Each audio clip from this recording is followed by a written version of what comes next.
يتحدث أي بشرة يسقو أبسو تلخبشرة أرخيف درتركوا ريتر برا. يشحرخوبش أبسنفلر رجنشتولب أي بشران يبتزان أبسو تلخبشرة أي فيرالا اسم чебжейцуз Ирина Агербхафтерс Дезмас أدرتركوا цикл вместе через беду. Урти адербшван анхыз Кавказын бихадгоб харала абсна и бешвоз арфархазари Кавказ ашхарвофларпа арконфедерация аусури. Уже еще дакалут урт адератерпа руак.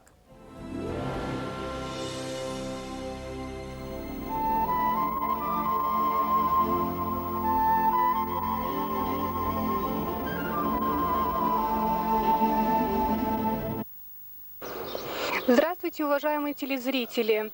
Нашу встречу сегодня в эфире мы начнем отсюда, с площади, где обычно собирается много занятых и незанятых делом людей.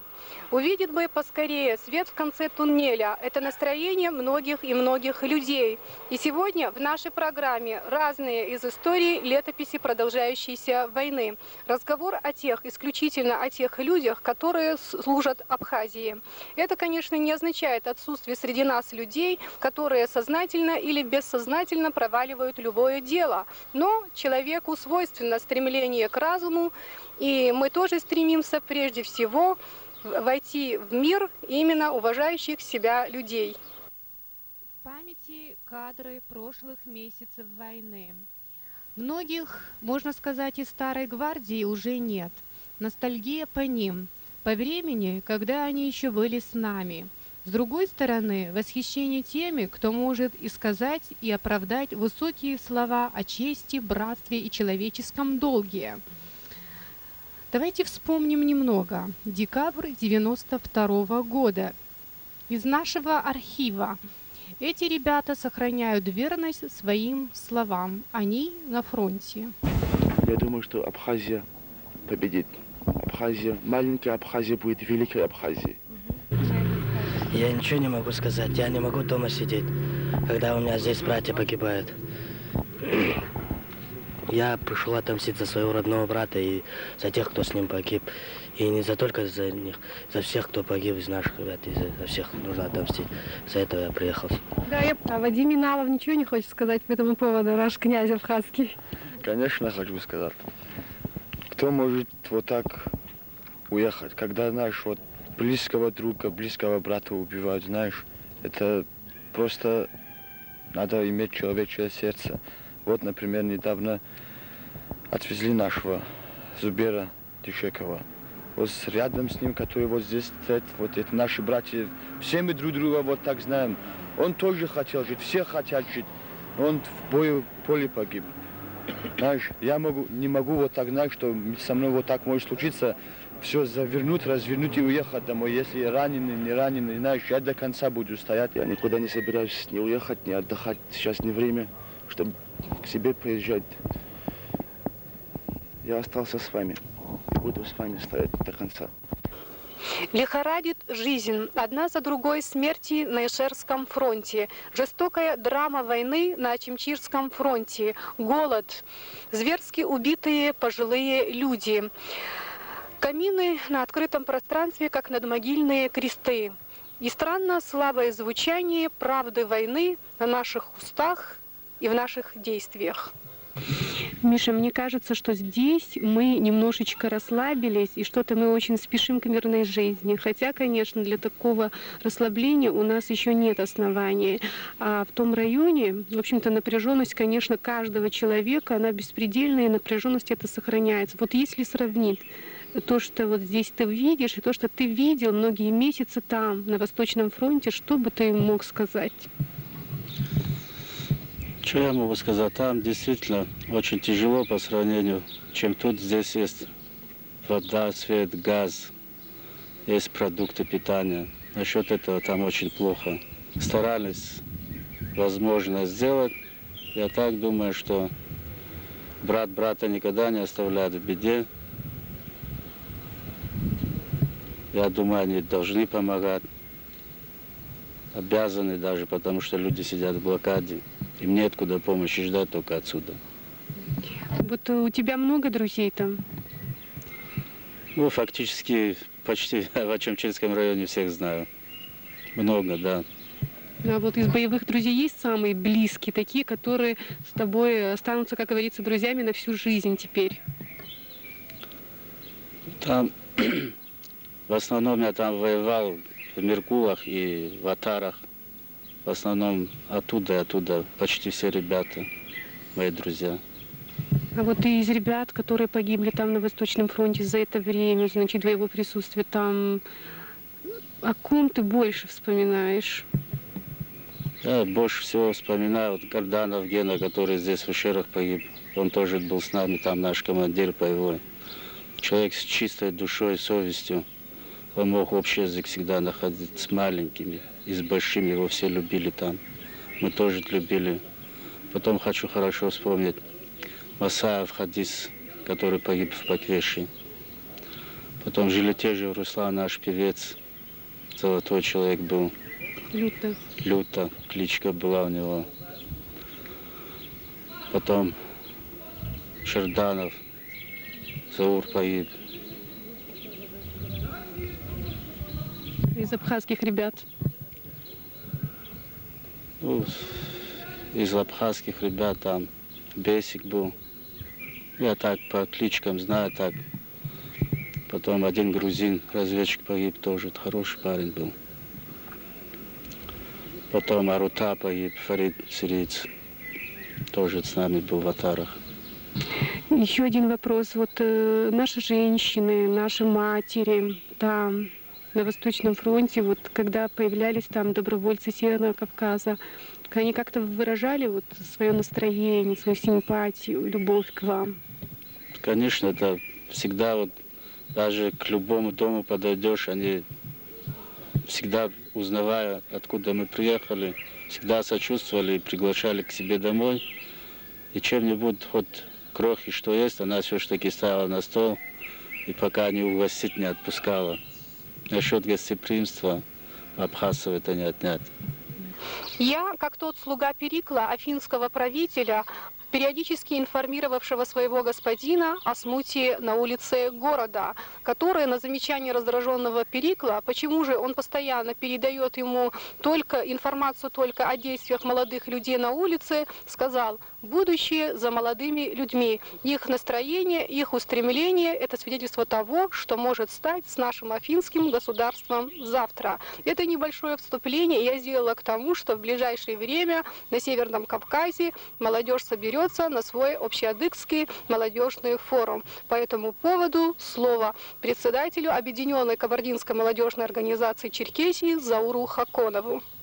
Представители вот этой молодежи активно среагировали на агрессию против Абхазии. Скажите, вы из таких вот молодых людей, которые, в общем-то, нас поняли с самого начала? Сейчас наши ребята и в школах, и в вузах изучают историю своего народа, историю всей Черкесии, историю адыго-абхазов. И они знают, какую связь мы имели и имеем, и что значит для всех адыгов победа в этой войне. Поэтому в первый же день войны мы выехали и группой приехали сюда. Но, к сожалению, мы были студенты, чуть больше месяца мы провоевали, и нам пришлось уехать. И значительная часть нашей молодежи находится на фронте, но в то же время вы сейчас приехали, я думаю, по проблемам именно молодежи. Значит, несмотря на войну, несмотря на все это, когда собирается адыгская молодежь, вы, в общем-то, вспомнили о нас тоже, о нашей молодежи. Цель вашего приезда?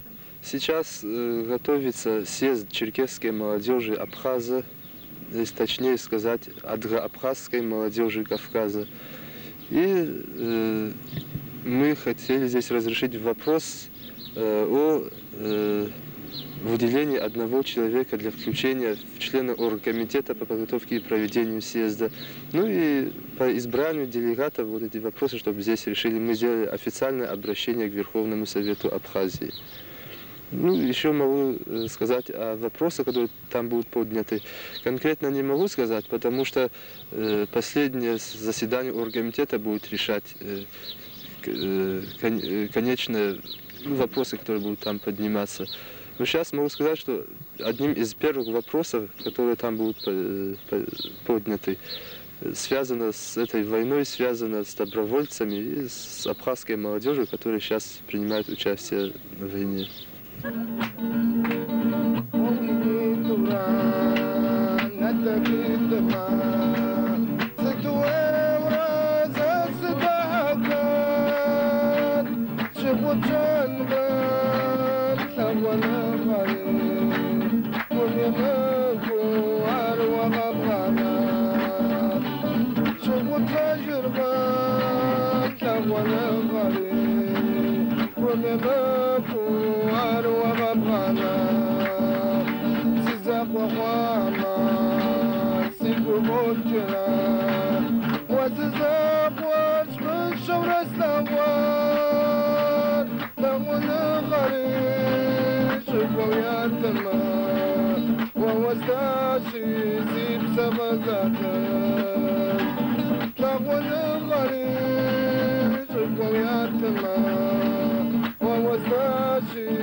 Зло никогда скоропалительно не исчезает во времени. Желание наказать его, вне зависимости от пространства и времени, долго живет в людях. Иначе что бы привело на эту войну этих осетинских парней, с которыми наша съемочная группа встретилась, когда они прощались со своим боевым другом Седаковым Германом. Этого сильного, мужественного бойца, атлета ростом 190 сантиметров, казалось, друзья, не может взять ни одна грузинская пуля. Но, увы, на войне, как на войне.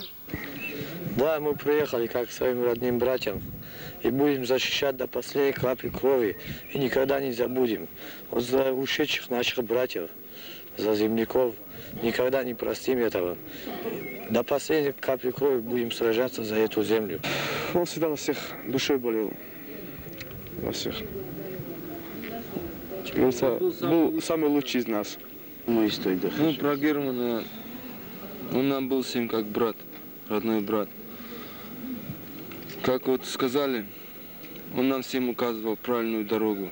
Никому не говорил лезь под пули, наоборот, он всем говорил, ложитесь, не высовывайтесь. Он переживал за нас. Когда я вот с ним уходил даже куда-нибудь, он говорил, будьте быстрее, осторожно. Душой он переживал за нас. Да, всегда впереди всех он шел, никогда последним не оставался. И в каждом из наших сердц он останется живым. Я никогда не скажу, Герман, все. Может, представишься, и ты откуда? Я сам с Северной Осетии, Жорик. Грузины это не люди, они звери. Они в Южной Осетии, знаете, что делали? Беременных женщин ловили и между собой спорили. Мальчик или девочка. А потом резали. И один другому говорил, смотри, говорит, я ж тебе говорил, это твой враг будет. Это не люди. А тебя как зовут? Бурик. Ты из Южной Осетии? Да. Сколько тебе лет? 19. Нас убьют на этой земле. Наши братья младшие будут защищать эту землю все равно. Придут на защиту эту землю. Когда я уезжал с дома, ко мне сын прибежал. Хоть он во 2 класс ходит, он понимает этого. Во 2 класс. Он за мной прибежал, я, говорю, с тобой поеду. Я говорю, иди домой. Зачем? Я говорю, тебя, говорит, убьют, я, говорю, твой автомат возьму. Для меня Грузия – это натуральный фашизм. Лично для меня и для каждого стоящего. Это натуральные фашисты. Я понимаю, что есть там тоже хорошие люди, которые не хотели воевать. Но за них же, вот за негодяев, и хорошие люди страдают. Наверное, там, в Южной Осетии, началась история настоящего развода с Грузией народов, брошенных в ее рабство. Сколько тебе лет? 16. Каким образом? Ты же несовершеннолетний еще. Как ты оказался здесь на фронте? Добровольческий отряд. Ну а командир твой знал, что тебе всего 16 лет? Нет, думал, что 20. Ты его обманул? Да. Кто у тебя есть дома? отец и брат. Был ранен? Где? В Вишере. Тебе не страшно было, честно скажи? Уже привык. Привык? Да. Ну вот сейчас, в общем-то, все забеспокоились, узнав о твоем возрасте. Ну, в общем, ты, наверное, огорчен. Тебе надо уехать домой. Уеду, обратно приеду. Паспорт возьму все. Какой паспорт? Тебе же еще не положено. Положим, уже через 3 месяца 17 будет. Алворов Вадим из тех подростков, кто острее, чем даже их отцы, поняли фальшь времени уходящего и выработали собственный стиль восприятия мира через музыку, песни собственных авторитетов. А какую музыку ты любишь? Любую. Любую? Ну, больше. Что ты вообще сам слушаешь? Сам. Виктор Цой. Виктор Цой, да? А за что ты его больше предпочитаешь другим артистам? У него песни простые, все понимают. Особенно ребята твоего возраста, да? Особенно ребята моего возраста, я все эти песни понимаю. Ты его смерть пережил сильно? Да. Утрата была большая для ребят моего возраста. Сегодня в нашей программе принимает участие замминистра внешних связей Южной Осетии, автор книги «Нарты и их соседи», мой давний друг Юрий Дзыцойты. Безусловно, что южные осетины в настоящее время не могут быть в стороне от абхазских событий, от абхазских проблем, потому что во многом, насколько я понимаю, и в принципе, наверное, наши проблемы аналогичные. И самые неравнодушные сердца осетинские, я бы так сказала, в качестве добровольцев уже находятся здесь у нас, но нам, конечно, нужно тесное сотрудничество вообще во всех сферах. Что касается моего видения этой проблемы, то она сводится к следующему. Я считаю, что мы должны уже выйти на уровень такого официального сотрудничества. Если мы до сих пор общались только в рамках Конфедерации народов Кавказа, и добровольцы, которые были здесь и в прошлом году, ну и в значительной степени в этом году тоже, они, в общем-то, как бы пришли сюда, вдохновленные идеями конфедерации. А сейчас, я думаю, мы должны уже прийти к новому этапу, новому уровню нашего сотрудничества. Это сотрудничество на правительственном уровне. Что для этого нужно сделать? Я думаю, что прежде всего должен состояться акт взаимного признания Верховным Советом Южной Осетии и Абхазии и наоборот. После этого мы должны подписать соответствующие договоры, и уже в рамках вот этих самых подписанных договоров мы должны будем оказывать друг другу помощь как в военном, так и в экономическом, культурном и других областях. Вот это мое видение. Вот, Юра, в общем-то, мы познакомились еще в начале 80-х годов, во время студенческой нашей поездки в Германию, значит, мы были в составе грузинской делегации. И, честно говоря, наше пребывание в составе этой делегации, нашу поездку я вообще вспоминаю как кошмарный сон, потому что, в общем-то, в основном делегация была грузинская. В общем, ты был осетин, еще одна девушка осетинка, значит, я абхазка и один грек. Мне так показалось, что они подвергли нас вот настоящей дискриминации. Я почему это говорю? Вот то, что потом произошло в Южной Осетии, и то, что произошло и происходит здесь, в Абхазии, и для тебя, и для меня не было неожиданностью. Да, ну я думаю, что мы и тогда, и сейчас лицом в грязь не ударили. То есть и там мы, будучи в меньшинстве, отстаивали свои взгляды, и сейчас, когда наши оппоненты нас превосходят и в качестве военной техники, и в количестве. У нас, например, в Южной Осетии начинали мы с чего? У нас было самое простое оружие, охотничье, когда они пришли к нам с автоматами, с БТРами. Потом у нас появились автоматы, у них появились уже БМП и так далее и тому подобное. То есть у них каждый раз превосходство в технике было на порядок выше. Что касается того, что для меня это не было неожиданностью, да, это действительно так, поскольку, как мне представляется, мы сейчас имеем дело с, воюем мы не с, скажем так, не с грузинским народом, а с идеологией которую вырабатывает грузинская интеллигенция и, в общем-то, прививает ее. А идеология эта, она мало того, что фашистская, ну, скажем так, нацистская идеология. Я думаю, что даже в случае, если мы сейчас сможем одержать победу над вот этими бандформированиями грузинскими, то и в будущем у нас холодная война будет еще продолжаться. Потому что вот эта идеология, она остается. И вот обратите внимание, Булгамсахурдия исповедовал идеологию нацизма. Пришли ему на смену вроде бы демократы, вроде бы, продолжают ту же самую линию. То есть тут мы имеем дело с очень хорошо отработанной, апробированной, в общем-то, линией идеологической. Я думаю, что мы, в общем-то, будем иметь с этим делом. Нам иногда кажется, что мы ведем борьбу именно с конкретными людьми. Но мне больше кажется, что было бы обоснованнее говорить об идеологии, о которой ты говорил. Я почему это вспоминаю? Потому что, в принципе, когда вот мы изучаем истоки германского фашизма, там, итальянского и так далее, мы можем проследить ход развития истории, значит, этих государств еще раньше, вот скажем, в XIX веке. Вот если мы берем Германию, то во второй половине XIX века. Мы вспоминаем Бисмарка и так далее. С чего все это началось и как оно пошло и так далее. И вот насколько я знакома, значит, с общественно-политической мыслью Грузии, начиная с XIX века, я могу сказать, что истоки идут еще оттуда. Да. Вот. Еще оттуда. Так что вот этот процесс, который шел в Грузии, общественно-политического развития, он должен был привести к этому.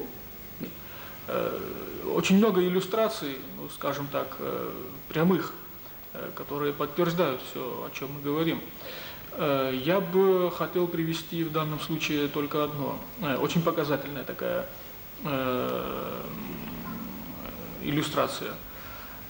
У Лермонтова есть стих, где такая фраза «Бежали робкие грузины». Да. В свое время переводили, значит, Лермонтова на грузинский язык, и вот эта фраза была переведена, ну, если, так сказать, обратно переводить с грузинского на русский, то звучала она приблизительно так: «Бежали трусы осетины». То есть вот эта идеологическая подготовка, когда, значит, своя нация, она искусственно возвеличивается, прошлое переписывается, неугодные там места зачеркиваются, стираются из памяти, и насаждается нечто такое мифическое. Создается фантом, в общем-то, совершенно искусственный, который начинает потом потихонечку давить малые нации, и в результате, вот, если ты способен сопротивляться, пожалуйста, тебе война. Если ты не способен сопротивляться, пожалуйста, тебе ассимиляция. То есть альтернатива у нас только такая. А вот современную ситуацию в Южной Осетии как вот ты мог охарактеризовать? Ну, ситуацию какую? Политическую ситуацию. Дело в том, что 14 июля прошлого года в Южную Осетию были введены трехсторонние миротворческие силы. Вы наверняка знаете об этом.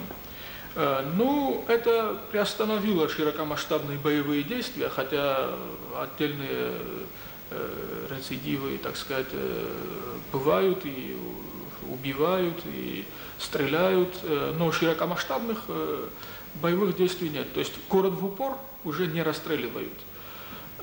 Наступило временное затишье, но все находятся в состоянии ожидания. То есть ощущение такое, что не сегодня-завтра вот этот мыльный пузырь должен лопнуть. И все, так сказать, возобновится, возможно, даже в более таких больших масштабах, поскольку Грузии было передано за это время огромное количество техники. Поэтому мы сейчас живем, как бы претворяя в жизнь известную поговорку: «Хочешь мира, готовься к войне». В состоянии ожидания сейчас находится Южная Осетия. Вот из тех фактов, может быть, очевидцем которых ты был, или даже если не был, то, конечно, был информирован, что больше всего вот произвело на тебя впечатление? Знаешь как, это очень сложный вопрос. Впечатлений было настолько много, что я бы свое состояние характеризовал где-то вот в начале войны как шоковое. Самое страшное, я бы сказал, самое страшное, вот не впечатление, а самое страшное было то, что погибали люди, которых я знал. Это и родственники, это и соседи, это и друзья мои. Вот это было, так сказать, самое страшное. Но это как вот почва из-под ног уходит, когда получаешь очередное известие о том, что убит тот, убит этот, ты его хорошо знал, вот это. А так впечатлений очень много. Я думаю, что настанет время, когда мы все возьмемся за перо уже с тем, чтобы писать воспоминания. И это надо будет делать в спокойной обстановке. Я думаю, что тогда можно будет разобраться, а сейчас трудно говорить.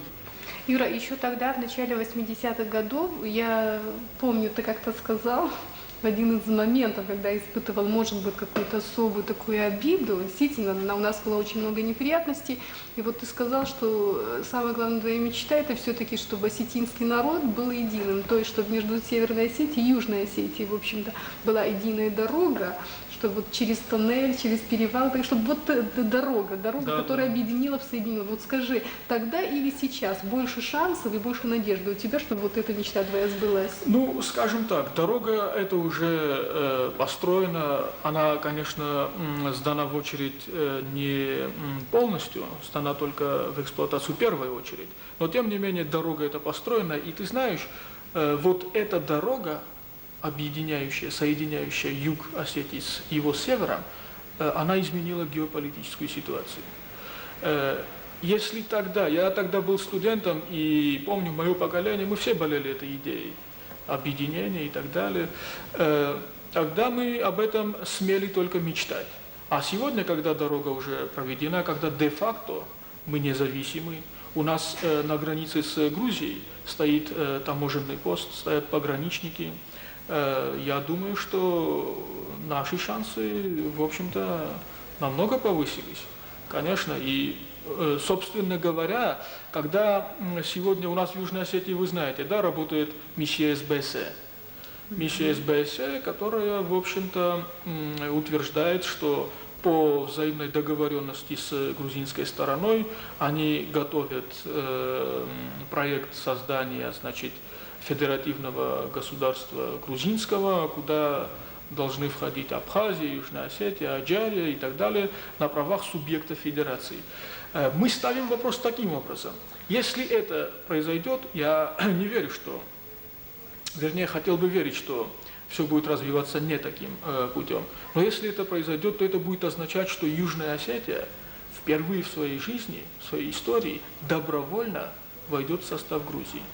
И вот сейчас в Северной Осетии и в Южной Осетии работала межпарламентская комиссия по выработке проекта интеграции, социально-экономической и культурной интеграции Северной и Южной Осетии. Я думаю, что в рамках вот этого проекта мы сможем сделать еще один шаг на пути к сближению Южной и Северной Осетии. Кстати, вот в рамках этой же программы Северная Осетия признала Республику Южная Осетия. Так что, ну, я думаю, поэтапно все нужно будет делать, и в конце концов мы увидим свет. А вот грузинское население в Южной Осетии, оно там есть сейчас, и если да, то как вы контактируете с ними? Дело в том, что грузинское население в Южной Осетии всегда составляло меньшинство, то есть это 28%, а 68% населения осетиной. Вот. Ну, как они себя ощущают, мне сказать трудно. У нас есть контакты, и мы знаем, что они не хотят войны. Мы знаем даже то, что они готовы стать гражданами Республики Южная Осетия.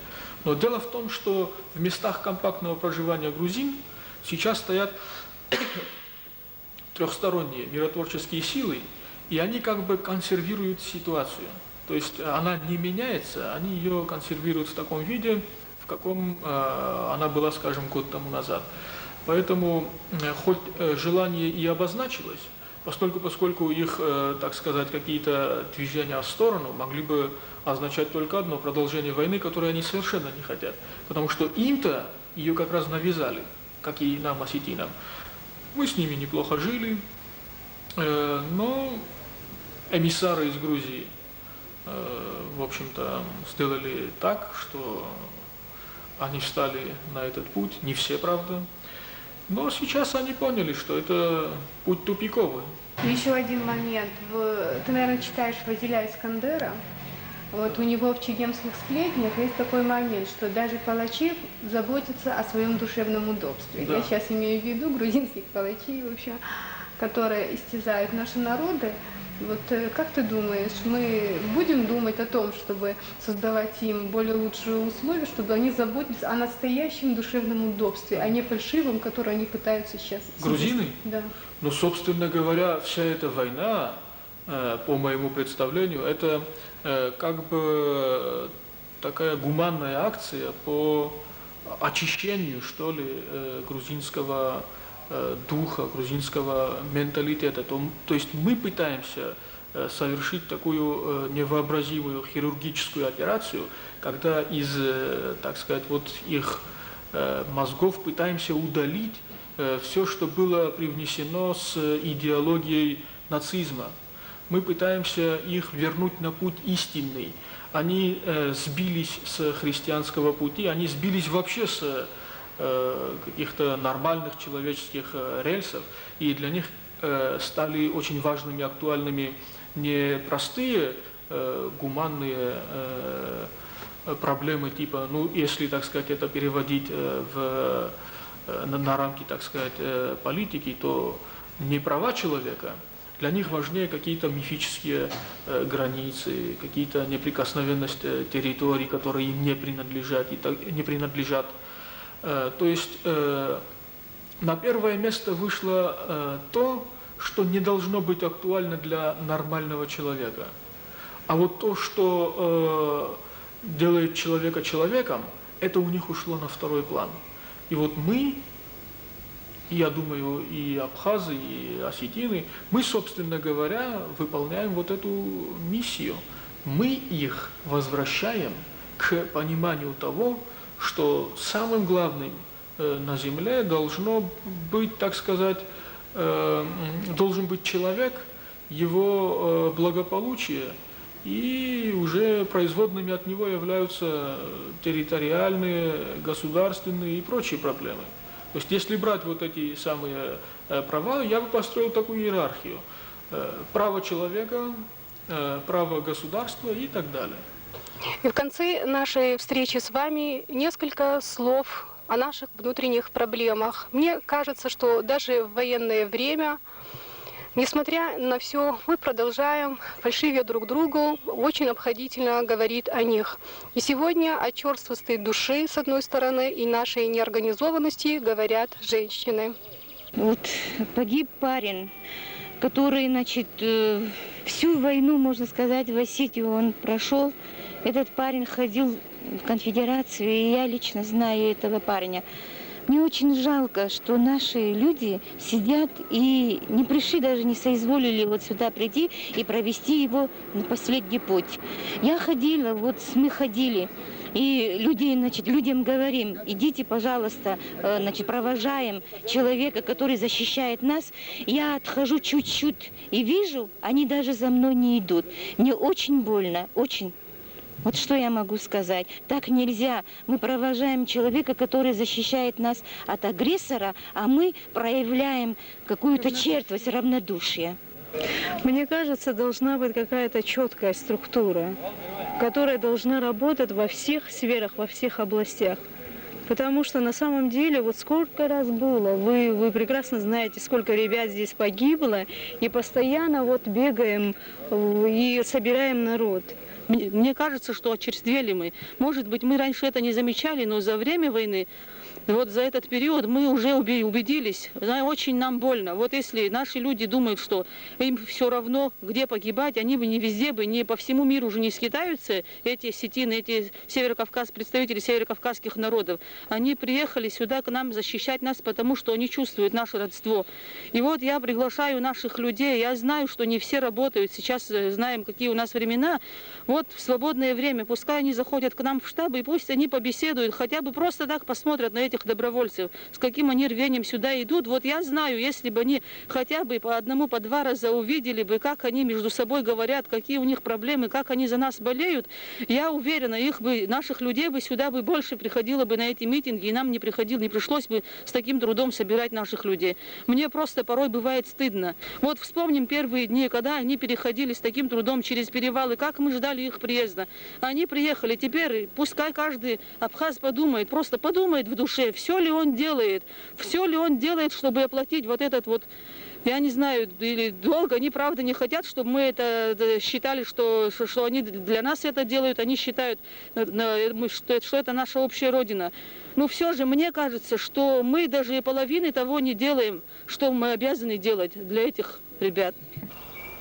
Я думаю, что многие из тех, кому адресованы эти слова, относятся к выступлениям прессы по принципу «собаки лают, а караван идет». Но все же я не перестаю быть оптимистом.